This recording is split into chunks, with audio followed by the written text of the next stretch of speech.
Hello guys, welcome to my YouTube channel. आज हम discuss करने वाले पोयम द ब्लेस्ड डेमोजल, जो कि लिखी है डैन गैब्रियल रोजेटी ने। उसकी पूरी हिंदी समरी देखने वाले हैं। पोयम थोड़ी सी लंबी है, इसलिए so let's start. The blessed damozel leaned out from the gold bar of heaven. यहाँ जिसकी बात हो रही है, ब्लेस्ड डेमोजल है कौन?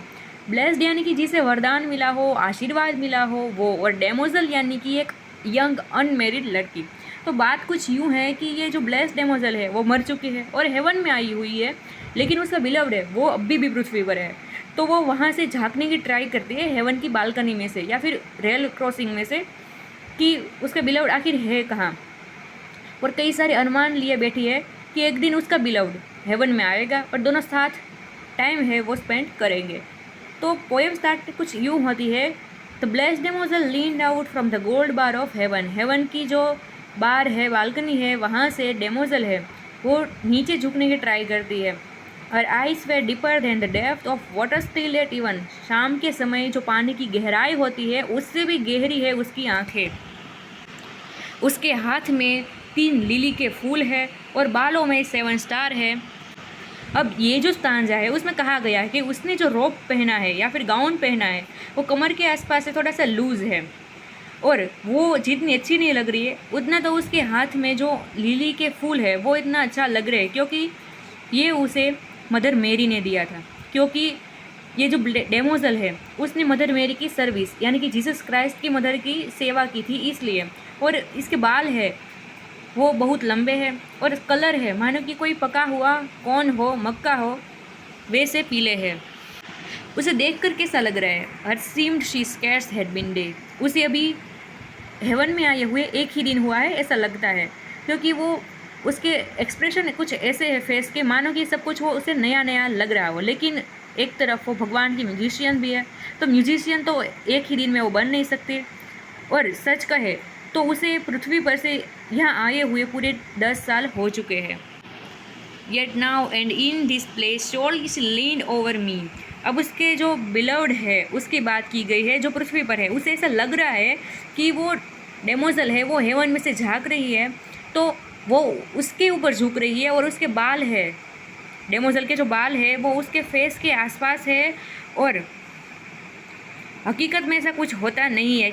पतझड़ का मौसम था, इसलिए जो पेड़ था उस पर से पत्ते गिर रहे थे। अब यहाँ बात की गई है कि आखिर डेमोजल खड़ी कहाँ है। तो भगवान के घर का जो रामपाट था वहाँ पर वो खड़ी थी, और जहाँ वो खड़ी थी वहाँ से अगर देखे कि उसका बिलव्ड कहाँ है तो उसे कुछ भी दिख नहीं रहा था। जो इतना शाइनी सन था वो भी वहाँ से नहीं दिख रहा, तो उसका बिलव्ड उसे कैसे दिखेगा? It lies in heaven across the flood of ether as a bridge. और ये जो भगवान का हेवन है वो किस पर बना हुआ है?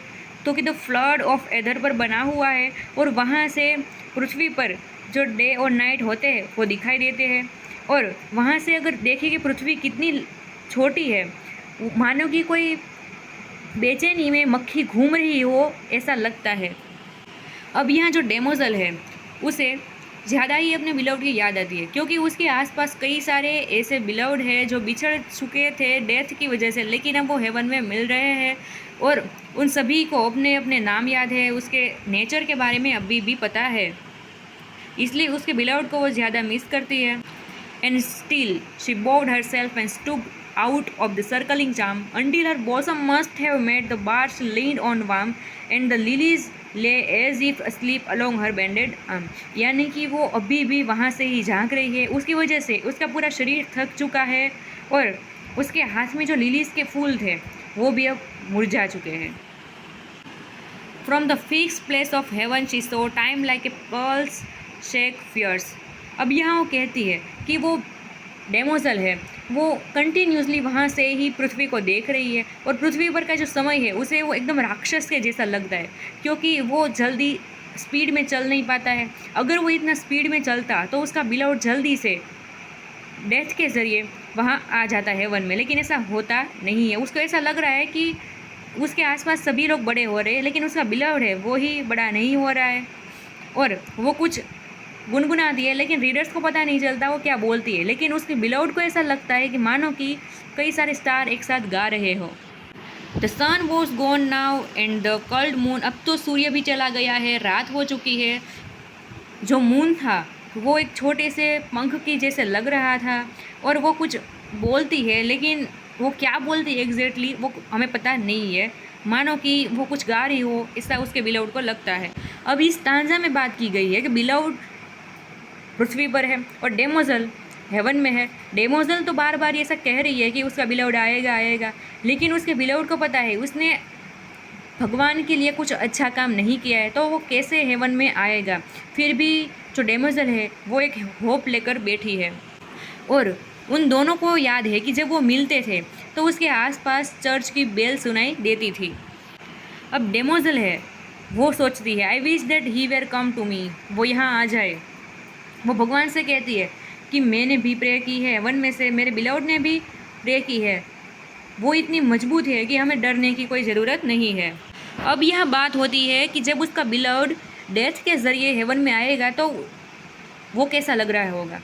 उसके हेड पर फ्लावर्स का क्राउन या फिर रिंग्स होगी और उसने वाइट कपड़े पहने होंगे और पूरे हेवन में लाइट ही लाइट होंगी। फिर वो कहती है we to will light the shadow of occult with held and road was lamps are street continuously, हम कुछ ऐसी जगह पर जाएंगे जहाँ लाइट ही लाइट हो और हम दोनों ही शांति से भगवान को प्रार्थना कर सके कि हम जैसे यहाँ रहते हैं, पृथ्वी पर रहते थे, वैसे ही पूरी ज़िंदगी यहाँ भी एक साथ ही गुजारे।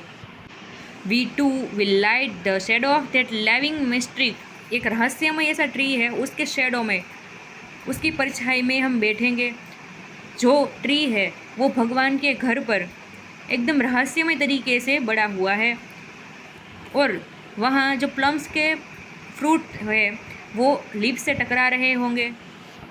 और अब बिलाउड कहती है, यानी कि डेमोजल अपने बिलाउड से कहती है कि फिर हम दोनों ही उस ट्री के नीचे बैठे बैठे एक दूसरे को सॉन्ग सिखाएंगे, सॉन्ग्स के नए नए पार्ट्स फाइंड करेंगे और एक दूसरे को कुछ नया सिखाएंगे। एलास वी टू थाउ थेस्ट, yea one was thou with me that once of all but shall God live to endlessly unity. अब इस स्टैंजा में बात की गई है डेमोजल के बिलाउड के मन के कन्फ्यूज़न की। उसे ये तो पता है, अंदर ज्ञान होता है कि डेमोजल हेवन में से उसे बुला रही है, लेकिन उसे पता है कि भगवान के लिए कुछ अच्छा काम उसने अपनी पूरी लाइफ में नहीं किया तो वो कैसे जाएगा। उसे लगता है कि उसका मिल पाना फिर से नामुमकिन है। और फिर इस तांजा में वो कहती है कि जब तुम इस हेवन पर आओगे तो मैं तुम्हें एक जगह ले जाऊंगी जहाँ मदर मेरी है और उसकी कुछ पार्टनर्स है, जैसे कि उसका नाम है सिसिली, गर्ट्रूड, मैग्डलेन, मार्गरेट एंड रोजालिस। तो वो सभी के पास मैं तुम्हें ले जाऊंगी। हम जब वहाँ जाएंगे तब सर्कल वाइज सीट दे, वो सर्कल में बैठे होंगे with bound locks and foreheads garland, उसके हेड पर या फिर हेड पर फ्लावर का क्राउन होगा। Into the fine cloth white like flame weaving the golden thread, वो सुई धागे से जो अभी अभी नए हेवन में आए हैं उस लोगों के लिए कपड़े बना रही होंगी वाइट कलर के। और फिर इस तांजे में बात की गई है जब डेमोजल उसे सब कुछ इस हेवन का नज़ारा दिखाती है तो वो एकदम डम मूर्ख के जैसे दंग रहकर वो देखता रहेगा। और फिर वो डेमोजल है वो अपने बिलाउड के गाल पर धीमे से प्यार से थप्पड़ मारेगी और उसे जगाएगी। और फिर वो मदर के पास जाएंगे अपनी रिक्वेस्ट लेकर और कहेंगे। अब उसकी बात जानकर मदर मेरी है, उसे लगता है डेमोजल को कि वो खुद डेमोजल के हाथों में अपने बिलाउड का हाथ रखेगी और फिर उसके आजू बाजू जो कोई बिलाउड होंगे उसके हेड पर क्राउन होंगे या फिर रिंग्स होगी फ्लावर की, वो सभी उसके सामने झुकेंगे और उसके आसपास जो एंजल्स होंगे, फरिश्ते होंगे, वो उन दोनों के लिए गाना गाएंगे। There will I ask of Christ the lord, फिर मैं जीसस क्राइस्ट से कहूँगी only to live as once on earth, हम जैसे अर्थ पर जीते थे वैसे ही हम दोनों ही यहाँ फॉर एवर हमेशा के लिए जिए एक साथ। फिर इस तांजा में उसे थोड़ा सा बुरा लगता है, थोड़ा सा वो इमोशनल हो जाती है और कहती है कि लेकिन ये सब तब होगा ना जब वो यहाँ आएगा।